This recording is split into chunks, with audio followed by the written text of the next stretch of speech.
नमस्कार दोस्तों, मैं हूं दीपक सिंह, दैनिक सवेरा समाचार से। आज भाजपा के एक और लीडर की बात करेंगे और इस लीडर ने भी कुछ जगह इंक्रोज की हुई है। ये हम नहीं कह रहे हैं, जेडीए की तरफ से एक नोटिस निकाला गया है, उसके आधार पर हम ये बात कर रहे हैं। भाजपा का लीडर है और पारदर्शिता लाने के लिए, लोगों में और ज़्यादा विश्वास दृढ़ करने के लिए, क्योंकि सरकार अच्छा काम कर रही है, लोगों को विश्वास है कि सरकार अच्छा करेगी। हम स्टेट के अंदर या बाकी जगहों के अंदर किस तरह से भाजपा के लीडर काम कर रहे हैं वो एक अलग बात है, लेकिन प्रधानमंत्री मोदी, अमित शाह, लेफ्टिनेंट गवर्नर, इन लोगों पर लोगों को बहुत विश्वास है। उनको लगता है कि ये कुछ ना कुछ करके दिखाएंगे, इनमें है योग्यता। तो ये विश्वास लोगों में और दृढ़ हो और ज़्यादा विश्वास बढ़े, तो उसके लिए हमें लगता है कि सबसे पहले अपने घेरेबान के अंदर हमें झांक कर देखना होगा, या पार्टी के अंदर अगर किसी लीडर के बारे में बोला जा रहा है कि इसको थोड़ा सा समस्या है, इस लीडर को देखा जाए, तो उसको ज़रूर देखा जाए ताकि लोगों को विश्वास हो। क्योंकि जब तक हम अपने लोगों के ऊपर एक्शन नहीं करेंगे तो लोगों को पता है कि ये बाकी लोगों के साथ भी क्या करेंगे, बस टाइम पास कर रहे हैं राजनीति में आने के लिए, भाषणबाजी, बयानबाजी। तो ये इसका अंत होना चाहिए और विश्वास दृढ़ करने के लिए हमें लगता है ऐसा करना चाहिए। लेकिन हम चर्चा करेंगे, और चर्चा करने के लिए हमारे साथ है प्रोफेसर एस के भल्ला, जो सिविल विजिलेंस सेल के फाउंडर मेंबर हैं। सर, आपका बहुत बहुत स्वागत है। शुक्रिया। अच्छा, भाजपा के एक और लीडर का अब नाम आ गया। पहले कविंदर गुप्ता के बारे में बोल रहे थे और भी दो चार नाम आ रहे थे, लेकिन अब एक और नया नाम आ गया। कुछ बात होगी तो नाम आता ना, अपने आप तो नहीं कुछ आता था ना। ये कौन लीडर हैं?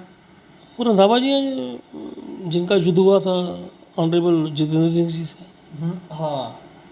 पिछले दिनों में, लेकिन वो अलग मैटर था, वो एक अलग मैटर था। जिसकी आप आज चर्चा करने जा रहे हो वो एक अलग मैटर है, वो अलग मैटर था। वो बाद में दोस्ती हो गई थी। अच्छा। ये रूट से भी मनाते भी हम, बस ऐसे ही है, वो अलग मैटर। आप किस बात की बार बात कर रहे हैं? ये जो जमीन इंक्रोच की है, कोई चक गणेशों में 8 कनाल जमीन है जी, कोई जेडीए वालों ने कोई नोटिस वगैरह उनका निकाला तहसीलदार साहब ने, वो कागज़ आप दिखाना चाहे दिखा भी सकते हैं। बिल्कुल दिखाना चाहेंगे हम। तो ये कोई होममेड आइटम तो है नहीं। तो ये इनका वो नोटिस निकला है, तो उसमें क्लियर लिखा हुआ 8 कनाल जी है, और उसमें आपने वो अपना क्रशर लगाया हुआ है। अच्छा। तो वहाँ पे वो क्या क्रश कर रहे हैं, वो तो हम कभी गए नहीं वहाँ पे, हमें जाना पड़ेगा, देखना पड़ेगा वो चक गणेशु है कहाँ पे। तो ढूंढ के पहुँच जाएंगे, हम देख लेंगे, हम भी देख लेंगे अपनी आंखों से है क्या। ये कितने दिनों पहले जेडीए ने 19/7 का ये क्लियर लिखा है आपके सामने, 19/7/21 का नोटिस है। तहसील ये लिखा है स्टेट ऑफिसर तहसीलदार जो भी है जम्मू डेवलपमेंट अथॉरिटी वाला जो कुछ है 19/7 का। लेकिन रंधावा जी बड़े स्मार्ट आदमी हैं, बहुत समझदार आदमी है, बहुत काबिल आदमी है। वो फटाफट कोर्ट शोर्ट में भी पहुँच गए और वहाँ कोई छोटा मोटा इन्होंने कोशिश की इन्हें कोई रिलीफ मिल जाए, लेकिन आज की डेट में कोई उनको रिलीफ नहीं मिला। अच्छा। और अब कोर्ट आगे क्या करेगा इस पर हमें ज़्यादा बोलना ठीक नहीं रहेगा, क्योंकि जब कोई मसला कोर्ट में हो तो हमें कोर्ट की विजडम के ऊपर डिपेंड करना चाहिए कि जज साहब क्या बोलेंगे। लेकिन ये जो नोटिस निकला है इसमें तो क्लियर लिखा हुआ है कि एनक्रोचमेंट है, और मैं नहीं समझता कि वो ऐसे ही निकाल दिया होगा उन्होंने नोटिस। आपका नहीं निकला ये एनक्रोचमेंट का नोटिस, हमारा नहीं निकला नोटिस, तो कुछ होगी ना समस्या, बीच में दाल में कुछ काला है। अब हम यही कहते हैं कि ये बड़े महान व्यक्ति हैं, तो डॉक्टर जितेंद्र सिंह जी वो दिल्ली से कुछ अपना इन्फ्लुएंस बताएं, जड़ाएं और इस मैटर को रिजॉल्व करवाएं, ताकि भाजपा की जो छवि है वो उज्जवल हो। हम तो वेलविशर है ना उनके, जहाँ गलती हम पॉइंट आउट कर देते हैं, लेकिन इसमें हमारी कोई उनके साथ कोई दुश्मनी नहीं है, एनिमोसिटी नहीं है। कमल के फूल की तरह खिलें। हाँ, कमल वही कह रहे हैं, खिले। तो जब आप खिलना है तो वो साथ में इधर उधर जो गंदगी है उसको साफ करना पड़ेगा ना। लेकिन ये जो नोटिस निकाला है जेडीए ने, जमीन जब जेडीए के पास थी तब इंक्रोच की, उससे पहले इंक्रोच कर लिया बाद में जेडीए? इसमें क्लियर लिखा है, मैं वही पढ़ के, वो जो लिखा है वही हम पढ़ते हैं, हमें अपनी तरफ से कुछ ऐड करने की जरूरत नहीं है। ठीक है। ये लिखा है क्यों नोटिस निकला, ये ग्राउंड्स लिखी है, क्या कारण थे। Whereas it has been established that you have encroached 08 canal land falling under khasra number 211 at village Chak Ganeshu, tehsil Mandal, by way of installing stone crusher in the said land। ठीक है, ये लिखा है। नंबर 2 ग्राउंड का लिखिए, as per demarcation received from revenue department in the year 2019 the said land falls under khasra number 211 village Chak Ganeshu we stand transfer to JDA as per records. ये मतलब transfer हुई, 2019 में ट्रांसफर हो गई। तो ये पहले से ही वहाँ पहले के ये नहीं बताया उन्होंने पहले किसके पास थी क्या है, लेकिन 2019 में ये ट्रांसफर हो गई। लेकिन ये नोटिस जो है ये 2019 का नोटिस नहीं है, ये नोटिस निकला हुआ है 19/7/2021 का। तो ये बड़ी क्लियर है, इसमें कोई कन्फ्यूजन नहीं है इसमें कुछ। और ये भी लिखा गया अगर वो आप वहाँ से वो अपना सामान नहीं हटाएंगे तो फिर हम जैसी उनकी कार्रवाई है वो करेंगे। फिर ये फटाफट चले गए ना कोर्ट में, तो कोर्ट में थोड़ा छोटा मोटा इन्होंने कुछ वो जो भी था तो उन्होंने कोई जज साहब ने को रिलीफ नहीं दिया। उन्होंने जज साहब ने को ये नहीं कहा कि आप जो अपनी कहानी बता रहे हैं वो कहानी में पूरा वो दम है, वो ऐसे थोड़ा सा इनको रिलीफ दे दिया, थोड़ा सा हो जी थोड़ी देर के बाद देखते हैं बात को। बात सिर्फ इतनी है। हम तो यही कह रहे हैं, मैंने अपनी फेसबुक पोस्ट में लिखा भाई ये अगर सब कुछ ठीक ठाक है ऐसे क्यों एक आप इज्जतदार शहरी को का नोटिस क्यों निकाल रहे हो। हम तो ये बात कर रहे हैं, हम उनके भले की बात कर रहे हैं, बुराई की बात तो नहीं कर रहे हैं। हम तुम्हारा प्रश्न तो इतना ही है। बाकी अगर उनको मिल जाती है कोर्ट से क्लीन चिट तो हमें प्रसन्नता होगी, हमें क्या परेशानी है। फिर JD को जवाब देना होगा, आपने नोटिस क्यों निकाला, आप क्यों ऐसे लोगों के नोटिस निकाल रहे हैं जी। अजीब सी बात है, अजीब सी बात है। चलिए आप ये कोर्ट वाले ले लेंगे, देख लेंगे, रंधावा जी भी देख लेंगे। लेकिन मैं एक बात कहूँगा दीपू जी बड़े साफ तरीके से, BJP को थोड़ा चिंतन मंथन करना चाहिए। हो क्या रहा है, उनके बड़े बड़े लीडरों के नाम आ रहे हैं। चलो कार्रवाई हो रही है या नहीं हो रही वो अलग प्रश्न है, लेकिन बदनामी तो मेरे ख्याल हो ही रही है कि नहीं हो रही है।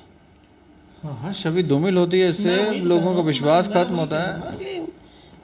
ये कहते थे और party is a party with difference, तो डिफरेंस कहाँ जा रहा है, कोई समझ यार डिफरेंस कहाँ चला गया।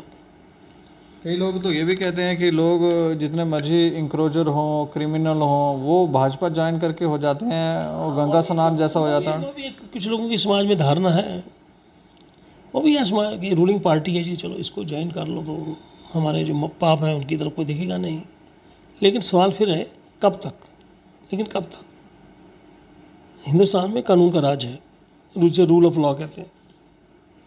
आज नहीं कल नहीं 10 साल के बाद 5 साल के बाद चीज़ें उजागर जो होती हैं हो जाती हैं, जो कोर्ट में पहुंच जाती हैं, वो मामले चलते रहते हैं। और जिसका भी मामला हो, किसी का भी मामला हो, दिमाग में वो एक रहती है थोड़ी सी टेंशन हमेशा। हम कोर्ट में पहुंच गए और हमें अभी तक वहाँ से प्रॉपर रिलीफ नहीं मिला। तो ये मेरे पास इन्फॉर्मेशन आती रहती है, तो किसी प्रेमी ने मुझे ये इन्फॉर्मेशन दे दी, तो आप भी मैंने पोस्ट लिखी थी, आप इसने पढ़ी होगी आपने, तो आप आगे तो बातचीत आपने कर रहे हैं उस बारे में, बात ये है। लेकिन डॉक्टर साहब के लिए कुछ कह रहे थे आप। मैं डॉक्टर साहब हमने ये रिक्वेस्ट की है कि आप इतने इन्फ्लुएंशियल आदमी हैं, MOS हैं, जम्मू को रिप्रेजेंट करते हैं और फेस हैं जम्मू का, तो आप इर्द गिर्द ये लोग हैं, चाहे आप दिल्ली में बैठे हैं, डॉक्टर साहब को जम्मू की डेवलपमेंट का, हर डेवलपमेंट का पता होता मेरे ख्याल में नहीं होता, पता होता। तो ये कुछ साफ कराए मसला, ये क्या है, ये मसला है तो बुरी बात थोड़ी है इसमें। नहीं, इसमें क्या बुरी बात है, इसमें साफ कराया। अगर किसी ने गलत नोटिस निकाला उसको पनिशमेंट होनी चाहिए, कौन ऐसे नोटिस निकाला जाए। और अगर नोटिस निकला है और उसका अभी उनको रिलीफ ही नहीं मिल रहा है कुछ, तो फिर क्या परिस्थिति है, क्या परिस्थिति है। फिर रंधावा साहब फिर प्रेस कॉन्फ्रेंस करेंगे चाहिए उनका वो प्रेस कॉन्फ्रेंस का क्या है। एक दिन पटगोत्रा साहब को पकड़ के 1 मिनट में हर्षदेव जी ने प्रेस कॉन्फ्रेंस करा दी थी, चंडीगढ़ से आए थे, मुंह भी नहीं धोया, तो करो जी प्रेस कॉन्फ्रेंस। और प्रेस वाले भी लेके चले गए जी, प्रेस करो जी करो। वो ये प्रेस कॉन्फ्रेंसें चलती रहती हैं, लेकिन वो जो गणेशु चक है वो तो वहीं पे है, वो जो वो क्रशर है वो तो वहीं पे है। पिछले दिनों हमने एक यूनिवर्सिटी का मामला उठाया था लॉ डिपार्टमेंट का। वहाँ एक प्रोफेसर है महिला, उनको जस्टिस नहीं मिल पा रहा है। तो मुझे वो बड़ी पुरानी बात हो गई है और वो लेडी भी बड़ी देर से स्ट्रगल कर रही है। मैंने लिखा भी, मतलब कल के दिन, कल जन्माष्टमी का दिन था, बड़ा शुभ दिन, एक मैंने ओपन लेटर भी लिखा था LG साहब को। मुझे पूरी उम्मीद है वो उनके नोटिस में आ गया होगा। उसमें उन्होंने कहा इस मसले को ख़त्म करवाइए, इस मसले का रिजॉल्व करवाइए। अब ऐसा भी क्या है कि वो ऐसा मसला रिजॉल्व नहीं हो सकता। और वो लेडी ने खुद भी अपने लेवल पे काफ़ी चिट्ठियाँ वगैरह भेजी हैं। और इंटरेस्टिंग बात यह है कि पता नहीं ये ब्यूरोक्रेसी का क्या तरीका है काम करने का। अगर कोई रिस्पॉन्सिबल सिटीजन को चिट्ठी भेजता है और भाई जवाब तो दे दिया करो थोड़ा सा, कि हमने इतना तो ज़्यादा नहीं कि जवाब देना, इतना तो बता दिया करो हमने ये चिट्ठी एक्नॉलेज कर ली। वो भी नहीं, ऐसे नहीं करते। नहीं, मेरा इस रजीम में तो मैं देखा नहीं, इस रजीम में तो मैंने देखा नहीं। अब उनका अपनी कार्यशैली होगी, मैं उसके बारे में क्या बोलूँ। तो उससे ज़रा थोड़ा सा बंदे को एरिया रहता है कि भाई जो कुछ मैं कह रहा हूँ कहीं ना कहीं मेरी बात पहुँच रही है। कार्रवाई कब होगी वो तो दूर की बात है। तो मैंने लिखा था, तो हमने यही रिक्वेस्ट की थी कि इस मसले को रिजॉल्व करें। और वहाँ के जो वीसी साहब हैं उनका पीरियड ख़त्म हो गया, वो कैसे इलीगली चल रहे हैं, उनकी जगह जिसको लगाना है लगाएं। अगर इन्हीं के बिना काम नहीं चल सकता यूनिवर्सिटी का, जो भी इनका करना है अपने इलाज वो करें, ये तो बुरी बात नहीं ना है। बिल्कुल बिल्कुल। लेकिन पिक्चर साफ हो ना, धुंध क्यों पड़ी हुई है वहाँ पे, धुंध ठीक नहीं ना होती, कन्फ्यूजन ठीक नहीं होता। और लेडी भी सफ़र कर रही है, she is again naming those people who are creating problems for. उनमें से एक आदमी है वो रिटायर भी हो चुका है, लेकिन फिर भी वो यूनिवर्सिटी में उनको ज़्यादा प्यार है, इतना मोह है, वो वहाँ वो सुना है, हमने देखा तो नहीं, वहीं पे वो ज़्यादा रहते हैं। नहीं तो कहीं मृत्यु के बाद नहीं ना उनकी आत्मा वहाँ घूमती रहे। घूमती रहेगी तो वो यूनिवर्सिटी वाले किसी वो ज्योतिषी को बुला के उसका निदान कर लेंगे। और उनके एक भाई भी है वहाँ पे शायद, वो एक अलग डिपार्टमेंट में, इकोनॉमिक्स में अजीज़ है, हमारे छोटे भाई की तरह है, जसवीर सिंह जी। दोनों भाई पति, उनको बड़ा प्यार है जम्मू यूनिवर्सिटी से। और भाई हम रिटायर हो गए, कभी गए ही नहीं इस कॉलेज में, कहाँ से रिटायर हुए थे, जाना बनता भी नहीं ज़्यादा। करेंगे क्या वहाँ जाके, क्या हो जाएगा? बातें करते हैं, इंट्री करते हैं, क्या करते हैं, क्या स्कीम बनाते हैं, क्या है वो। लेकिन मैं सिर्फ ये बात कहना चाहता हूँ, मैं सिर्फ मोटे तौर से बात ये कह रहा हूँ। मैंने honourable chief justice honourable justice Chandrachud ji को भी मैंने कोट किया उस लेटर में जो मैंने एलजी साहब को भेजा। और भाई ये उस लेडी के राइट्स की, फंडामेंटल राइट्स की वायलेशन है। ये कैसी अजीब विडंबना है कि एक पढ़ी लिखी औरत, लड़की जो वहाँ पे एक रिस्पॉन्सिबल पोजीशन होल्ड कर रही है, वो पिछले कई सालों से परेशान है। उसे क्यों इतना मायूस कर रहे हो कि वो ज़िंदगी से ही मायूस हो जाए? मैं तो बात ये कह रहा हूँ, अगर वहाँ पे कुछ लोग उसके लिए प्रॉब्लम क्रिएट कर रहे हैं या उसको लग रहा है मेरे लिए, उन लोगों को वहाँ से शिफ्ट कर दो, so that she has a comfortable time there. उससे बाकी वहाँ भी जो हमारी बेटियां बहनें काम करती हैं, उनमें भी एक कॉन्फिडेंस बिल्ड होगा कि नहीं बिल्ड होगा। बिल्कुल बिल्कुल। हमारी तो बात सिर्फ इतनी है, हम कुछ मांग थोड़ी रहे हैं उनसे। पहले महिलाएं बोलती नहीं थी, आज जब बोल रही हैं तो उनको दबाने के लिए नए नए षड्यंत्र रचे जाते हैं। वो बोलते हैं, फिर उनके कैरेक्टर पे सवाल उठा रहे थे, ये देखो ये। किसी के कैरेक्टर पर सवाल उठाना तो बड़ा आसान है, और ख़ासकर महिलाओं को तो उनके बारे में बोलना बड़ा आसान होता है। लेकिन बात वही होती है, सच्चाई होती है। अब ऐसे किसी की छवि को हम धूमिल करने की कोशिश करें और थोड़ी देर के लिए हम कामयाब हो भी जाएंगे या नहीं भी होंगे, लेकिन अल्टीमेटली रियलिटी बाहर आ जाती है, ऐसी बात नहीं है। शी इज़ इसने डॉक्टरेट किया है, उन्होंने पीएचडी है उसमें, लॉ में। वो लेडी को ऐसे, वो अनपढ़ लेडी को पीएचडी लॉ में, लॉ पढ़ाती है, वो खुद पढ़ाती है, और लॉ उन पर इम्प्लीमेंट नहीं हो रहा। देखिए इंटरेस्टिंग बात क्या है, खुद लॉ पढ़ाती है। और क्या उनकी, एक बंदा है वो उनको परेशान किया जा रहा है पिछले कई सालों से, और वाइस चांसलर साहब के भी संज्ञान में है। लेकिन वाइस चांसलर साहब को भी उस बंदे के साथ इतना प्यार है कि उसी को ही काम देना है, उसी के बिना ही जैसे काम नहीं चलेगा। फ़ायदा वगैरह भी देता होगा, वो अंदर की बात होगी कुछ, लेकिन वो ठीक है। लेकिन वो भी एक आपकी सबॉर्डिनेट है जी, उसकी सुरक्षा, उसकी व्यवस्था करना भी मनोज धार जी की जिम्मेवारी है या नहीं? बिल्कुल। हम बात कर रहे हैं इंसानियत की। बातें बड़ी की जाती नहीं, बेटी बचाओ बेटी पढ़ाओ, विमेन एम्पावरमेंट करो जी, ये करो जी, वो करो जी, वो करो। ये आपके सामने जम्मू में 10 मिनट का रास्ता है जम्मू यूनिवर्सिटी, वहाँ का मसला है ये। और उस लेडी के बार बार वो सब परेशान किए जा रहे हैं। अगर वो परेशान नहीं किए जा रहे तो वो बार बार क्यों ये मसला उठता है जी? अब ऐसे तो नहीं होगा ना कि वो कुछ बात ही नहीं तो ऐसे शोर किया जा रहा है कोई। और अगर वो ऐसे ही शोर किए जा रही है तो उसको बता रहा है जी आप सब गलत हैं, आप शोर क्यों कर रहे हैं? वो भी नहीं बता रहा कोई इसको। तो शी इज़ इन ट्रबल। तो अब देखते हैं, हम भी वेट कर रहे हैं, देखते हैं कोई हमारी बात को सुनता या नहीं होता। उसके बाद हम भी अपने सोच विचार करके सोचेंगे कि क्या करना चाहिए, क्या नहीं करना चाहिए। लेकिन बड़ा एक गलत सिग्नल जाता है मेरी दृष्टि से, बड़ा एक गलत सिग्नल जाता है। ऐसे नहीं होना चाहिए। वो लेडी हो या कहीं और किसी स्कूल में हो या कॉलेज में हो या कहीं भी हो, बात सिर्फ इतनी है। इसके अलावा जब कोई पुलिस स्टेशन में जाता है, जी, जी। एफआईआर लॉन्च करवाता है या कोई कुछ हादसा हो जाता है, तो जो बयान लिखने वाले होते हैं, क्योंकि लैंग्वेज उर्दू है तो उर्दू में लिखा जाता है। कई लोगों को, खासकर जम्मू के अंदर, ये समस्या है कि यहाँ पर वो कहते हैं जी ये उर्दू लिख देते हैं, हमें पता नहीं लग रहा है ये क्या लिख रहे हैं। तो इस समस्या वो का खासकर बड़ी प्रॉब्लम रहती है। हमने भी कई बार देखा है कि कुछ काफ़ी कागज़ उर्दू में होते हैं, खासकर एफआईआर वगैरह जो भी है। तो अगर उसका कोई, अगर गवर्नमेंट चाहे तो क्या नहीं हो सकता, अगर जुडिशरी चाहिए क्या नहीं, कम से कम जम्मू रीजन में उसका कोई ट्रांसलेशन तो होना चाहिए ना। तो कहाँ ढूंढेंगे हम ट्रांसलेटर? अब वो ट्रांसलेशन बराबर होगा भी या नहीं होगा ये भी कोई पता नहीं है। तो उसका अगर वो ट्रांसलेशन साथ में ही हो, अटैच्ड हो या किस प्रोसेस से हो, उससे सुविधा होगी सभी को, खासकर जम्मू में।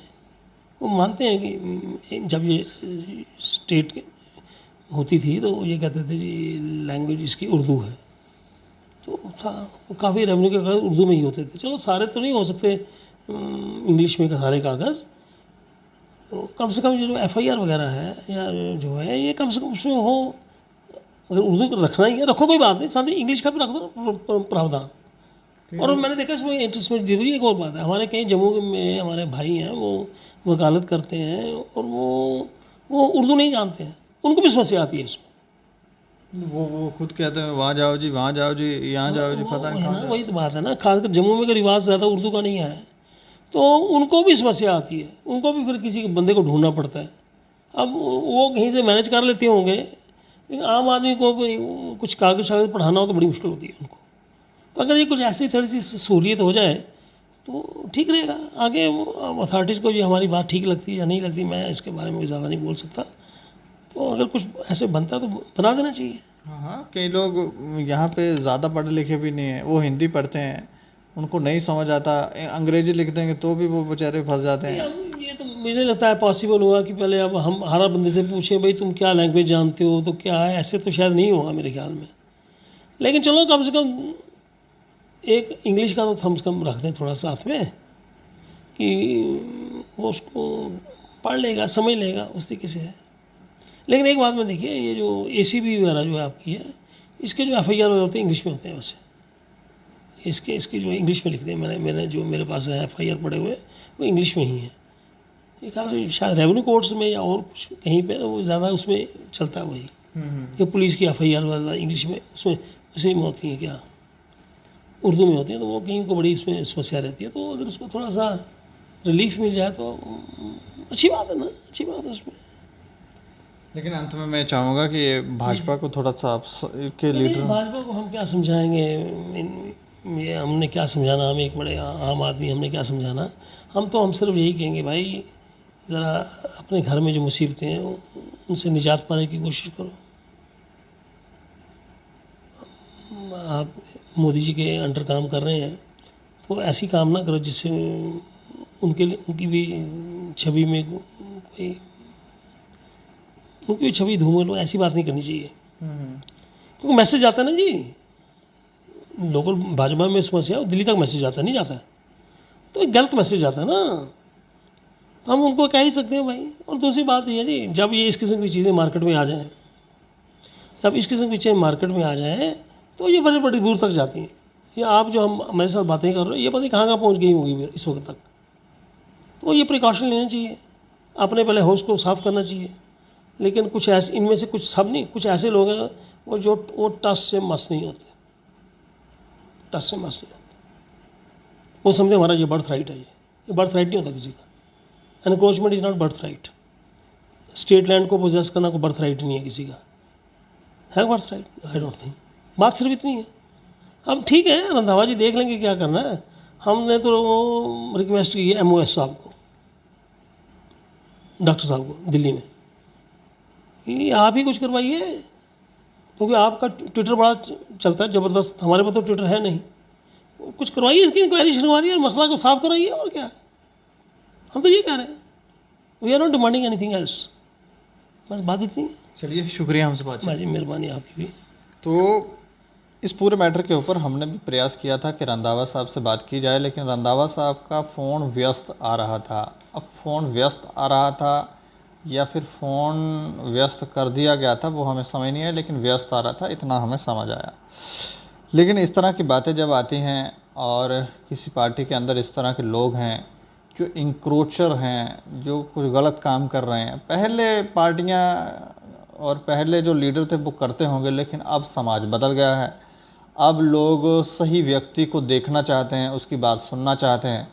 तो पार्टियों को भी चाहिए कि वो पारदर्शिता लाएं, लोगों में और विश्वास पैदा करें और सच्चाई के रास्ते पर चलें। बाकी अब देखते रहें दैनिक सवेरा समाचार। मुझे और मेरे सहयोगी अरुण डोगरा को दें इजाज़त। नमस्कार।